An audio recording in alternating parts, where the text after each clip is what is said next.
दत्ता की तरफ से, सिद्धरामैया की तरफ से, DK शिव कुमार की तरफ से पार्टी में मैं उनका वेलकम करता हूँ।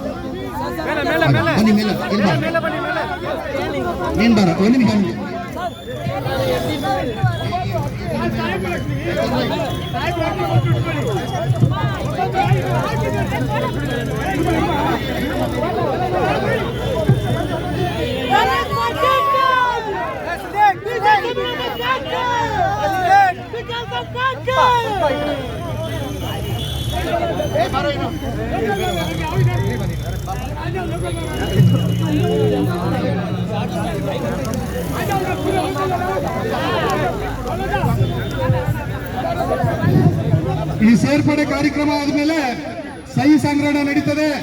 ಮೊದಲಿಗೆ ಅಭಿಷೇಕ್ ದತ್ತರವರು ಸಹಿ ಮಾಡ್ತಾರೆ. ನಂತರ ಈ ಕ್ಷೇತ್ರದ ಜನಪ್ರಿಯ ನಾಯಕರು ಶಾಸಕರಾದ ಜಮೀರ್ ಅಹಮದ್ ಖಾನ್ ಸಹಿ ಮಾಡ್ತಾರೆ. ಜಿಲ್ಲಾಧ್ಯಕ್ಷರಾದ ನಂದಕುಮಾರ್ ಸಹಿ ಮಾಡ್ತಾರೆ. ಅಲ್ತಾಫ್ ರವರು ಸಹಿ ಮಾಡ್ತಾರೆ. ನಾನು ಮಾಡ್ತೀನಿ. ಅದ ನಂತರ ತಾವೆಲ್ಲ ಕೂಡ ಯಾರು ಕೂಡ ತಪ್ಪದೆ ಎಲ್ಲರೂ ಬಂದು ಸಹಿ ಮಾಡಬೇಕು ಅಂತ ತಮ್ಮಲ್ಲಿ ವಿನಂತಿಸ್ಕೊಂತೀವಿ. ವೆಲ್ಕಮ್ ಟು 30 ಲಕ್ಷ ಜನಕ್ಕೆ ಪೌರ ಕಾರ್ಮಿಕರಿಗೆ ಪರ್ಮನೆಂಟ್ ನಾವು ಮಾಡಿದ್ದೀವಿ. ಅವ್ರು ತಗೊಳ್ತಾ ಇದ್ದಿದ್ದು ಸಂಬಳ ಬಂದು 16ರಿಂದ 18,000 ರೂಪಾಯಿ ತಗೊಳ್ತಾ ಇದ್ದು. ಮುಂಚೆ 12,000 ರೂಪಾಯಿ ಇತ್ತು. ಆಮೇಲೆ ಸಿದ್ದರಾಮಯ್ಯ ಸರ್ಕಾರ ಬಂದಾದಮೇಲೆ 2014 ಪೌರ ಕಾರ್ಮಿಕರಿಗೆ 6,000 ಜಾಸ್ತಿ ಮಾಡಿದರು. ಈಗ ನಮ್ಮ ತಿರ್ಗಾ ಒಂದು ಸರ್ಕಾರ ಬಂದಾದಮೇಲೆ ಈಗ ಪರ್ಮನೆಂಟ್ ಮಾಡಿದ್ದಕ್ಕೆ ಅವ್ರಿಗೆ 60,000 ರೂಪಾಯಿ ಸಿಗ್ತದೆ. ಎಷ್ಟು ಸಿಗ್ತದೆ? 60,000 ರೂಪಾಯಿ. ಅದು ಏನಕ್ಕೆ BJP ಅವ್ರು ಮಾಡೋಕ್ಕೆ ಸಾಧ್ಯ ಆಗಲಿಲ್ಲ? BJP ಅವ್ರು ಮಾಡ್ಬೇಕಾನೆ. ದಯಮಾಡಿ ನಿಮ್ಮಲ್ಲಿ ನಮ್ಮ ಕೈ ಜೋಡಿಸಿ ಮಾಡಿ ಮಾಡ್ಕೊಂಡು ನನ್ನ ಮುಖ ನೋಡಬೇಡಿ. ನೀವು ಈ ದೇಶದ ಮುಖ. ಕಾಂಗ್ರೆಸ್ ಪಕ್ಷ ಈ ದೇಶ ಉಳಿಬೇಕಾದ್ರೆ ಅದು ಕಾಂಗ್ರೆಸ್ ಇಂದಾನೆ ಮಾತ್ರ ಸಾಧ್ಯ, ಬೇರೆ ಯಾರಿಂದಲೂ ಸಾಧ್ಯ ಇಲ್ಲ.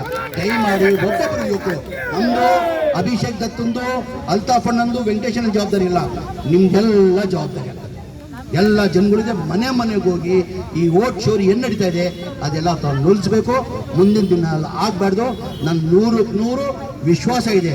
ಬರೋ 29ನೇ ತಾರೀಕಿಗೆ ರಾಹುಲ್ ಗಾಂಧಿ ಅವರು ಪ್ರಧಾನಮಂತ್ರಿ ಆದಾಗ ಯಾರು ತಪ್ಪಿಸಕ್ ಸಾಧ್ಯ ಆಗಲ್ಲ.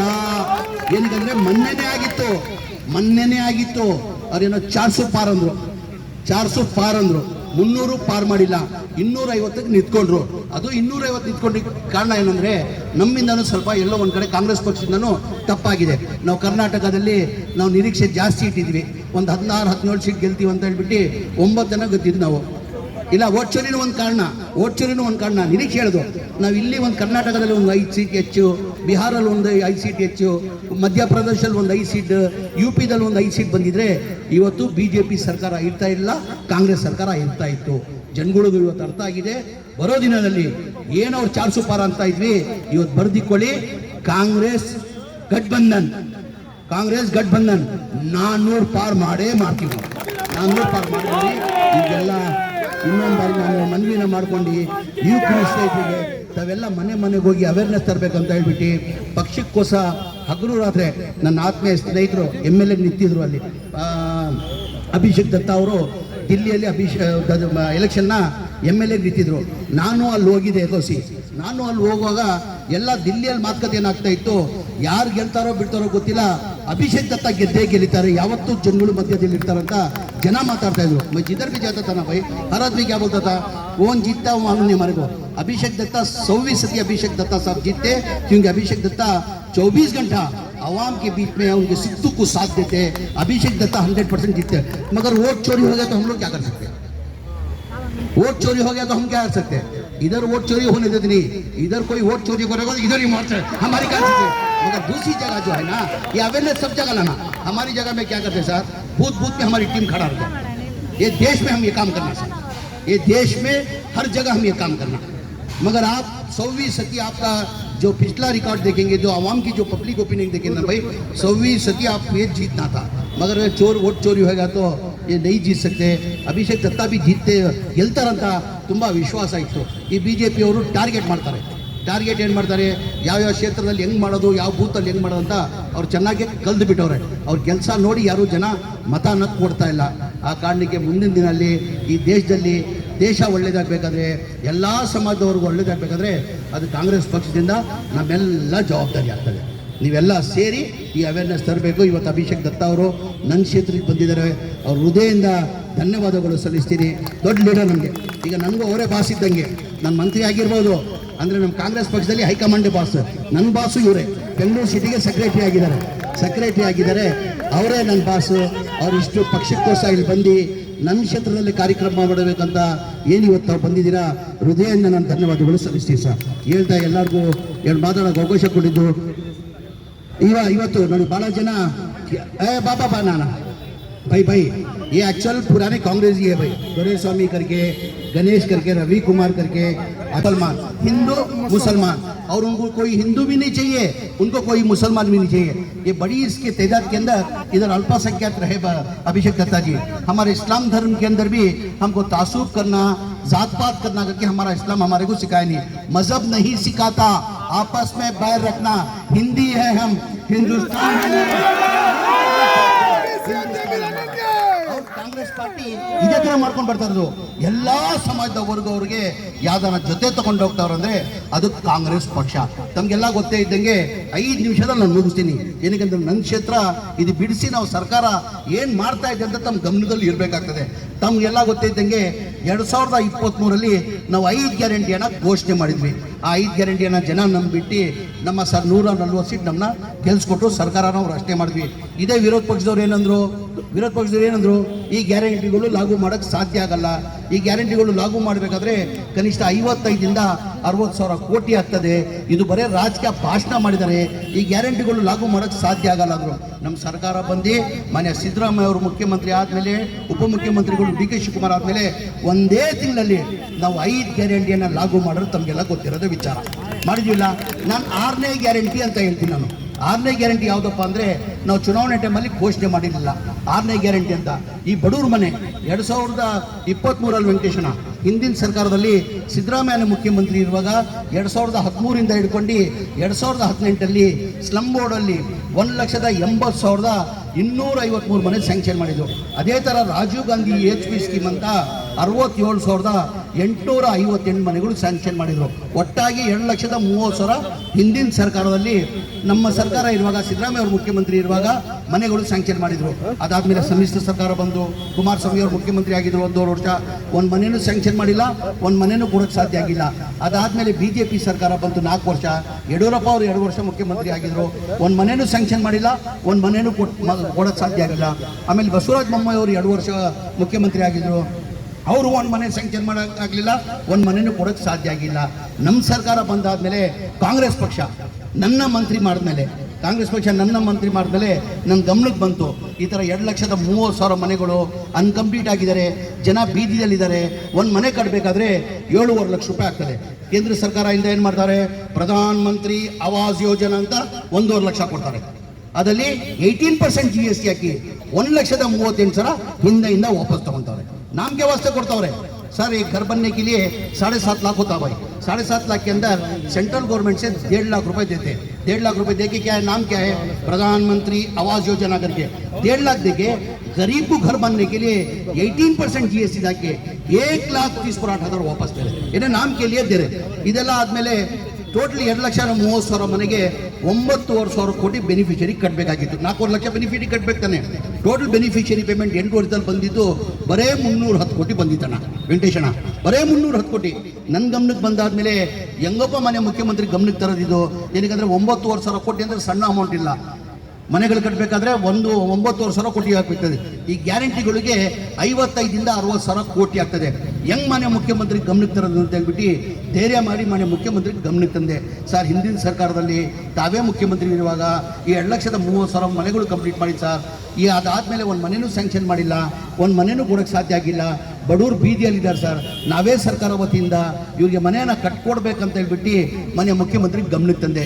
ಮನೆ ಮುಖ್ಯಮಂತ್ರಿಗಳು 2-3 ರಿವ್ಯೂ ಮೀಟಿಂಗ್ ಮಾಡಿ, ನೀನು ಹೇಳ್ತಾರ ಸತ್ಯ ಕಣೋ, ಬಡವ್ರು ಕಟ್ಟಕ್ಕೆ ಸಾಧ್ಯ ಆಗಲ್ಲ, ಅದು ಎಷ್ಟನ ಕಷ್ಟ ಆಗಲಿ, ಎಷ್ಟನ ತೊಂದರೆ ಆಗಲಿ, ಆ ದುಡ್ಡು ನಾನು ಕೊಡ್ತೀನಿ ಅಂತ ಹೇಳ್ಬಿಟ್ಟು 2024 ಜನವರಿಯಲ್ಲಿ ತಂದು ಕ್ಯಾಬಿನೆಟಲ್ಲಿ ಅಪ್ರೂವ್ ಮಾಡಿ ಫೆಬ್ರವರಿಲಿ 500 ಕೋಟಿ ಕೊಟ್ಟಿದ್ದಕ್ಕೆ 2024 36,789 ಮನೆಗಳು ಕೊಟ್ವಿ. ಏನು BJP ಅವ್ರು ಕೊಡೋಕ್ಕೆ ಸಾಧ್ಯ ಆಗಿಲ್ಲ? ಅವ್ರಿಗೂ ಬಡವ್ರ ಬಗ್ಗೆ ಕಾಳಜಿ ಇರಬೇಕಾಗಿತ್ತಾನೆ. ಕುಮಾರಸ್ವಾಮಿ ಅವರು 1.5 ವರ್ಷ ಮುಖ್ಯಮಂತ್ರಿ ಆಗಿದ್ರು ಜನತಾದಳದಿಂದ ಸಮ್ಮಿಶ್ರ ಸರ್ಕಾರದಲ್ಲಿ, ಅವ್ರಿಗೂ ಬಡವ್ರ ಬಗ್ಗೆ ಕಾಳಜಿ ಇದ್ದಿದ್ದು. ಬರೇ ಕಾಳಜಿ ಬಡವ್ರ ಬಗ್ಗೆ ಮನೆ ಕಾಂಗ್ರೆಸ್ ಪಕ್ಷಕ್ಕೆ ಮತ್ತು ಸಿದ್ದರಾಮಯ್ಯಗೆ ಮಾತ್ರ ಅಂತ ತಮ್ಮ ಕೇಳಕ್ಕೆ ಬಯಸ್ತಾ ಇದ್ದೀನಿ.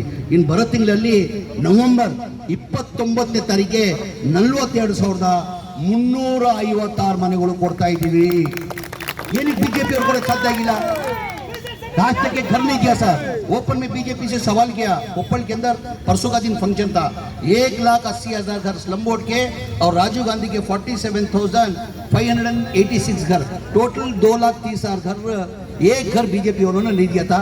परसों बीजेपी कोप्पल के अंदर साधना समावेश के अंदर ओपन बीजेपी को मैं सवाल किया, अगर एक भी घर आप पूर्ण कर देंगे आपके पीरियड में 4 साल में अंदर एक भी घर आपको दिया तो मैं पॉलिटिक्स से रिटायरमेंट लेता हूँ, रात में ही मिनिस्ट्री से मैं रिजाइन करता हूँ. क्या उसका हमने 2024 के अंदर 30 पर 6,780 पर 9 घर दिया. अभी नवंबर के अंदर 42,356 घर दिया. क्यों बीजेपी वाले नहीं दे सके? गरीब के ऊपर उनको प्यार नहीं, गरीब के ऊपर उनको चाहते हैं. और ये बड़ोर ಬಗ್ಗೆ ಕಾಳಜಿ ಇಲ್ವಾ? ಎಲ್ಲ ಬರೇ ಕಾಂಗ್ರೆಸ್ ಪಕ್ಷಕ್ಕಂತ ನಿಮ್ಗೆ ಕೇಳಕ್ಕೆ ಬಯಸ್ತಾ ಇದ್ದೀನಿ. ತಮಗೆಲ್ಲ ಗೊತ್ತೇ ಇದ್ದಂಗೆ ಇವತ್ತು 5 ಗ್ಯಾರಂಟಿಗಳು ಎಲ್ಲರೂ ಅನುಕೂಲ ಪಡ್ಕೊಳ್ತಾ ಇದ್ದಾನೆ. ಮನೆಗೆ 2,000 ರೂಪಾಯಿ ಬರ್ತಾ ಇದೆ ತಾನೆ? ಬರ್ತಾ ಇದೆ ಕೈ ಹತ್ರಪ್ಪ. 10 kg ಅಕ್ಕಿ ಬರ್ತಾ ಇದೆ ತಾನೆ? ನಮ್ಮೆಲ್ಲ ಹೆಣ್ಮಕ್ಳು ಎಲ್ಲ ಬಸ್ಸಲ್ಲಿ ಫ್ರೀ ಅಡ್ಡಾಡ್ತಿದ್ದಾನೆ. ಡಿಪ್ಲೊಮಾ ಹುಡುಗರಿಗೆ ನಾವು 1,500 ಇಂದ 3,000 ರೂಪಾಯಿ ಕೊಡ್ತಾ ಇದ್ದಾನೆ. ಮತ್ತೆ ಏನಕ್ಕೆ BJP ಅವ್ರು ಮಾಡೋಕ್ಕೆ ಸಾಧ್ಯ ಆಗಿಲ್ಲ? ದಯಮಾಡಿ ಈ ದೇಶದಲ್ಲಿ ನಡೀತಾ ಇರೋದು ನೋಡಿರ್ಬೋದು, ಯಾವ ಥರ ನಡೀತಾ ಇದೆ, ಏನೇನು ಆಗ್ತಾ ಇದೆ ಅಂತ ತಮಗೆಲ್ಲ ಗೊತ್ತಿರೋದೇ ವಿಚಾರ. ಮುಂದಿನ ದಿನಲ್ಲಿ ಈ ದೇಶ ಒಳ್ಳೇದಾಗಬೇಕಾದ್ರೆ ರಾಹುಲ್ ಗಾಂಧಿ ಅವರು ಪ್ರಧಾನಮಂತ್ರಿ ಆದರೆ ಮಾತ್ರ ಸಾಧ್ಯ. ಕಾಂಗ್ರೆಸ್ ಪಕ್ಷ ಅಧಿಕಾರಕ್ಕೆ ಬಂದರೆ ಮಾತ್ರ ಸಾಧ್ಯ.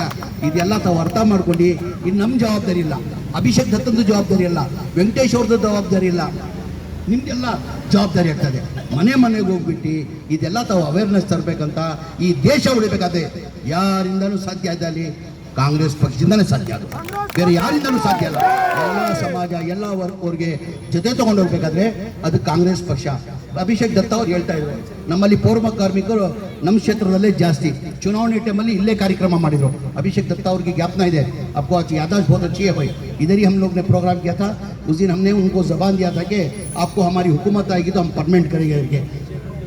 चेयरमैन के लिए क्या था वो भी क्या था, ಹಂಗೆ ನಾವು ಆಶ್ವಾಸನೆ ಕೊಟ್ಟಿದ್ದೀವಿ. ಅವಾಗ ಏನು ಮಾಡಿದ್ವಿ, ನಾವು ಆಶ್ವಾಸನೆ ಕೊಟ್ಟಿದ್ದೀವಿ ಅವ್ರಿಗೆ.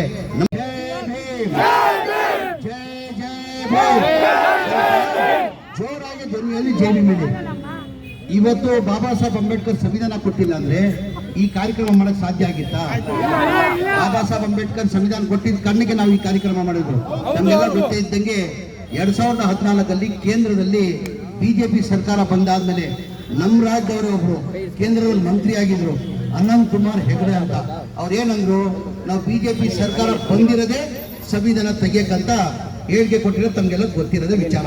ಇವತ್ತು ಬಾಬಾ ಸಾಹೇಬ್ ಅಂಬೇಡ್ಕರ್ ಸಂವಿಧಾನ ಕೊಟ್ಟಿಲ್ಲ ಅಂದ್ರೆ ನೀವು ಇಲ್ಲಿ ನಿಲ್ಲಕ್ಕಾಗ್ತಾ ಇಲ್ಲ, ನಾನು ಇಲ್ಲಿ ಮಂತ್ರಿ ಆಗಿ ನಿಲ್ಲಕ್ಕಾಗ್ತಾ ಇಲ್ಲ, ಇಲ್ಲಿಂದ ಅಭಿಷೇಕ್ ದತ್ತ ಅವರು ಬರಕ್ ಸಾಧ್ಯ ಆಗ್ತಾ ಇಲ್ಲ. ಬಾಬಾ ಸಾಹೇಬ್ ಅಂಬೇಡ್ಕರ್ ಸಂವಿಧಾನ ಕೊಟ್ಟಿದ್ದ ಕಾರಣಕ್ಕೆ ನೀವು ಅಲ್ಲಿದ್ದೀರಾ, ನಾನು ಇಲ್ಲಿ ನಿಂತಿದ್ದೀನಿ. ಹಾಗಾಗಿ ನಮ್ಮ ಕರ್ತವ್ಯ ಆಗ್ತಾ ತಾನೆ ಜೋರಾಗಿ ಜೈ ಭೀಮ್ ಹೇಳೋದು. ಜೈ ಭೀಮ್, ಜೈ ಭೀಮ್, ಜೈ ಜೈ ಭೀಮ್. ಆಸೀನಿರುವ ನಮ್ಮ ಪಕ್ಷದ ಮುಖಂಡರು, ಸೆಕ್ರೆಟರಿ AC ಸೆಕ್ರೆಟರಿ ಆದಂತ ಆತ್ಮೀಯ ಸ್ನೇಹಿತರಾದಂತ ಅಭಿಷೇಕ್ ದತ್ತ ಅವರೇ, ಇನ್ನೊಬ್ರು ನಮ್ಮ ಪಕ್ಷದ ಮುಖಂಡರು KMDC ಚೇರ್ಮನ್ ಆದಂತ BK ಅಲ್ತಾಫ್ ಖಾನ್ ಅವರೇ, ನನ್ನ ಆತ್ಮೀಯ ಸ್ನೇಹಿತ ಪಕ್ಷದ ಮುಖಂಡರಾದಂತ DC ರಮೇಶ್ ಅವರೇ, CR ರವಿ ಪ್ರಸಾದ್ ಅವರೇ, ಅಮ್ಜದ್ ಖಾನ್ ಅವರೇ, ಶಕೀಲ್ ನವಾಜ್ ಅವರೇ, ಗೌಸಿ ಅವರೇ, ರಿಜ್ವಾನ್ ಅವರೇ, ಬಾಬಣ್ಣ ಅವರೇ, ಎಲ್ಲಪ್ಪ ಲೀಡರ್ಸ್ಗಳು ಎಲ್ಲ ಹೆಸರುಬಿಟ್ಟ. ನಾವು RV ವೆಂಕಟೇಶ್, ನನ್ನ ಆತ್ಮೀಯ ಸ್ನೇಹಿತ ಆದಂತ RV ವೆಂಕಟೇಶ್ ಅವರೇ, ಜಿಲ್ಲಾ ಅಧ್ಯಕ್ಷ ಆದಂತ ನಂದ್ ಕುಮಾರ್ ಅವರೇ, MC ಕುಮಾರ್ ಅವರೇ, ವೇದಿಕೆ ಮೇಲೆ ಆಸೀನಿರುವ ಎಲ್ಲ ನಮ್ಮ ಪಕ್ಷದ ಮುಖಂಡರಲ್ಲಿ ಇದ್ದಿದ್ದಂತ ಆದ್ಮೇಲೆ ತಮಗೆಲ್ಲ ಗೊತ್ತಿದ್ದಂಗೆ ನಮ್ಮ ನಾಯಕರಾದಂತ ರಾಹುಲ್ ಗಾಂಧಿ ಅವರು ಇಡೀ ದೇಶದಲ್ಲಿ ಇವತ್ತು ಪ್ರತಿಭಟನೆಯನ್ನ ಹೊಡಿತೀನಿ ನೋಡಿ, ನಿಮಗೆ ಸುಮ್ಮನೆ ಇಟ್ಕೊಳ್ಳೋಕೇನೋ. ಇಡೀ ದೇಶದಲ್ಲಿ ರಾಹುಲ್ ಗಾಂಧಿ ಅವರು ಇವತ್ತು ಪ್ರತಿಭಟನೆ ನಡೆಸ್ತಾ ಇರೋದು ತಮಗೆಲ್ಲ ಗೊತ್ತಿರೋದೇ ವಿಚಾರ. ಮೊನ್ನೆನೂ ಹೋದ ತಿಂಗಳಲ್ಲಿ ನನ್ನ ಅನಿಸಿಕೆ ಬಿಹಾರಲ್ಲಿ ನಾನು ಮನೆಯ ಸಿದ್ದರಾಮಯ್ಯ ಅವರು, DK ಶಿವಕುಮಾರ್ ಅವರು ಬಹಳಷ್ಟು ಮುಖಂಡರು ಬಿಹಾರ್ಗೆ ಹೋಗಿದ್ವಿ. ನನ್ನ ಅನಿಸಿಕೆ 20-22 ದಿನ ಪ್ರತಿ ಹಳ್ಳಿಗೆ ಹೋಗ್ಬಿಟ್ಟು ಪ್ರತಿಭಟನೆಯನ್ನ ರಾಹುಲ್ ಗಾಂಧಿಯವರು ಹಮ್ಮಿಕೊಳ್ತಾ ಇದ್ದಾರೆ. ಏನಕ್ಕೋಸ್ಕರ ರಾಹುಲ್ ಗಾಂಧಿ ಪ್ರತಿಭಟನೆಯನ್ನು ಹಮ್ಮಿಕೊಳ್ತಾ ಇದ್ದಾರೆ, ಯಾರಿಗೋಸ್ಕರ ಪ್ರತಿಭಟನೆ ಮಾಡ್ತಾ ಇದ್ದಾರೆ? ಇವತ್ತು ಏನು ಓಟ್ ಚೋರಿ ಆಗ್ತಾ ಇದೆ, ಓಟ್ ಕಳ್ತನ ಅಂತೀವಿ ನಾವು, ಹಿಂದಿನಲ್ಲಿ ಚೋರಿ ಅಂತೀವಿ. ಓಟ್ ಏನು ಕಳ್ತನ ಮಾಡಿ ಇವತ್ತು BJP ಸರ್ಕಾರ ಕೇಂದ್ರದಲ್ಲಿ ಸರ್ಕಾರ ರಚನೆ ಮಾಡಿದಾರಲ್ಲ, ಅದು ಓಟ್ ಚೋರಿಯಿಂದ ಅಂತ ಹೇಳ್ಬಿಟ್ಟು ಜನಗಳಿಗೆ ಅವೇರ್ನೆಸ್ನಲ್ಲಿ ಇಡೀ ದೇಶದಲ್ಲಿ ಇವತ್ತು ನಮ್ಮ ನಾಯಕರಾದಂಥ ರಾಹುಲ್ ಗಾಂಧಿ ಅವರು ಹೋರಾಟ ಮಾಡ್ತಾರೆ. ಅವ್ರು ಹೋರಾಟ ಮಾಡ್ತಿರೋದ ಕಾರಣ ಏನು? ಅವ್ರು ಪ್ರಧಾನಮಂತ್ರಿ ಆಗ್ಬೇಕಂತ ಇಲ್ಲ, ಅವ್ರಿಗೆ ಆಸೆನೂ ಇಲ್ಲ. ಈ ದೇಶಕ್ಕೆ ನ್ಯಾಯ ಸಿಗಬೇಕು, ಬಾಬಾ ಸಾಹೇಬ್ ಅಂಬೇಡ್ಕರ್ ಕೊಟ್ಟಿರೋದು ಸಂವಿಧಾನ ಉಳಿಬೇಕು ಕಾರಣಕ್ಕೆ ಇಡೀ ದೇಶದಲ್ಲಿ ಪ್ರತಿಭಟನೆ ಮಾಡ್ತಾ ಇದ್ದಾರೆ. ನಮಗೆಲ್ಲ ಗೊತ್ತಿದ್ದಂಗೆ ಲೋಕಸಭಾ ಚುನಾವಣೆ ನಡೆಯಿತು 2024 ತಾವೆಲ್ಲ ನೋಡಿರ್ಬೋದು. ನಮ್ಮ ಮನ್ಸೂರ್ ಖಾನೆ ನಮ್ಮ ಪಕ್ಷದ ಅಭ್ಯರ್ಥಿ ಆಗಿದ್ರು, ತಾವೆಲ್ಲ ನೋಡಿರ್ಬೋದು. 17-18 ರೌಂಡಲ್ಲಿ ಕನಿಷ್ಠ 14 ರೌಂಡಲ್ಲಿ ಮನ್ಸೂರ್ ಖಾನ್ ಅವರು 60,000 ಅಂತರದಲ್ಲಿ ಲೀಡಲ್ಲಿದ್ದರು. ಎಲ್ಲ ನಾವೆಲ್ಲ ನೋಡಿದ್ದೀವಿ, ಟಿವಿಯಲ್ಲೆಲ್ಲ ನೋಡಿದ್ದೀವಿ, ಎಲ್ಲ ನಾವು ಖುಷಿನೂ ಪಟ್ವಿ. ಇಲ್ಲ, ಈ ಬಾರಿ ನಮ್ಮ ಕಾಂಗ್ರೆಸ್ ಪಕ್ಷದ ಅಭ್ಯರ್ಥಿ ಮನ್ಸೂರ್ ಅಲಿ ಖಾನ್ ಅವರು ಗೆಲ್ತಾ ಇದ್ದಾರೆ ಅಂತ ಹೇಳ್ಬಿಟ್ಟು ನಾವೆಲ್ಲ ಖುಷಿ ಪಟ್ವಿ. ನಾನೀ ಟಿವಿ ಮುಂದೆನೇ ಕೂತಿದ್ದೆ. 2-3 ಸತಿ ಮನ್ಸೂರ್ ಖಾನ್ಗೂ ನಾನು ಮಾತಾಡಿದ್ದೆ. ನಾನು ಮಾತಾಡಿ ಶುಭಾಶಯನ ಕೋರಿದೆ. ನಾನು ಇದ್ದಂಗೆ ಮಾದೇವಪುರ ಬಂತು. ಮಾದೇವಪುರ ಬಂದ ತಕ್ಷಣ ಆಯಿತು, BJP ಅವರು 30,000 ಅಂತರದಲ್ಲಿ ಓಟಲ್ಲಿ ಗೆದ್ದರು. ಮಾದೇವಪುರದಲ್ಲಿ ನಮಗೆಲ್ಲ ಆಶ್ಚರ್ಯ ಏನಾಯಿತು, 1,14,000 ಲೀಡ್. ಹೆಂಗೆ ಸಾಧ್ಯ? ಒಂದೊಂದು ಮನೆಯಲ್ಲಿ 50 ಓಟ್ 60 ಓಟು ಆ ಥರ ಬೋಗಸ್ ಓಟ್ ಮಾಡಿಬಿಟ್ಟು ಗೆಲ್ಲಕ್ಕೆ BJP ಕಾರಣ ಆಯಿತು. ಇವತ್ತು ಅದಾಗಿಲ್ಲ ಅಂದರೆ ಇವತ್ತು ಲೋಕಸಭೆಗೆ MP ಆಗಿ ನಮ್ಮ ಮನ್ಸೂರ್ ಖಾನ್ ಅವರು ನಮ್ಮ ಜೊತೆ ಇರ್ತಾ ಇದ್ರು. ಇವತ್ತು BJP ಅವರು ಗೆಲ್ಲುವಂತ ನಾವು ಒಪ್ಪಕ್ಕೆ ಸಿದ್ಧ ಅಲ್ಲ. ಆ ಕಾರಣಕ್ಕೆ ಇಡೀ ದೇಶದಲ್ಲಿ ಅದು ಅಭಿಷೇಕ್ ದತ್ತ ಅವರು ದಿಲ್ಲಿಯಿಂದ ಬಂದು ಇದೆಲ್ಲ ಅವೇರ್ನೆಸ್ ಕಾರ್ಯಕ್ರಮ ಅಂತೀವಿ ನಾವು. ಏನಕ್ಕೆ ಮಾಡ್ತಾ ಇರೋದು? ಜನಗಳಿಗೆ ಅವೇರ್ನೆಸ್ ಬರಬೇಕು. ನೀವು ಬರೀ ಈ ಕಾರ್ಯಕ್ರಮ ಅಲ್ಲ, ಸೋಷಿಯಲ್ ಮೀಡಿಯಾ ತುಂಬ ಫಾಸ್ಟ್ ಆಗಿದೆ. ಎಲ್ಲರ ಕೈಯಲ್ಲಿ ಮೊಬೈಲ್ ಇದೆ. ಎಲ್ಲರ ಕೈಯಲ್ಲಿ ಮೊಬೈಲ್ ಯಾರು ಇಲ್ಲ ಅಂತ ಇಲ್ಲ, ಎಲ್ಲ ಕೈಯಲ್ಲಿ ಮೊಬೈಲ್ ಇದೆ. ಆ ಮೊಬೈಲಲ್ಲಿ ಈ ಥರ ನೀವು ವಾಟ್ಸಪ್ ಮುಖಾಂತರ ಜನಗಳಿಗೆ ತಾವು ಅವೇರ್ನೆಸ್ ತರಬೇಕು.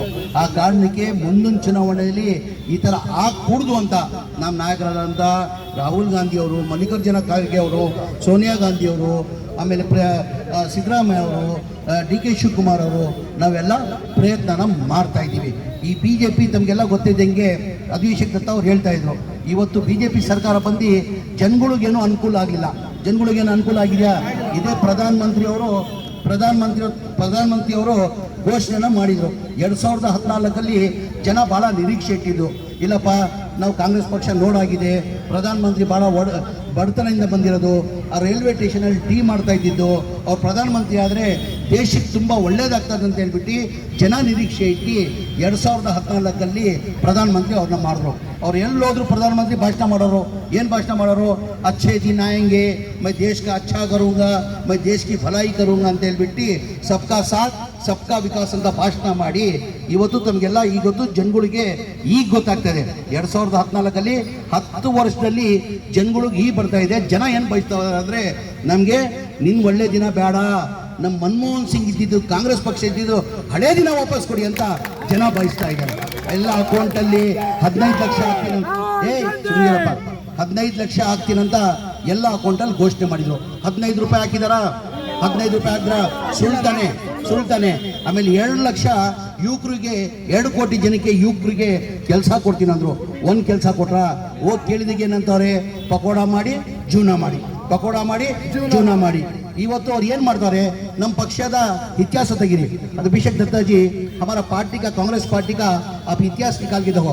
जब भी चुनाव होता है, आवाम के बीच में हम जाके वोट मांगेंगे तो हमारे प्रोग्राम बता के हम वोट मांगते हैं. भाई हमारी हुकूमत थी, हमने ये प्रोग्राम दिया, आने वाली दिनों के अंदर हमारी हुकूमत आएगी तो हम ये प्रोग्राम देंगे करके हम बता के, हमारे प्रोग्राम बता के हम वोट मांगते हैं. कभी बीजेपी वाले कभी उनका प्रोग्राम बता के वोट मांगे? सुनने उनका डेवलपमेंट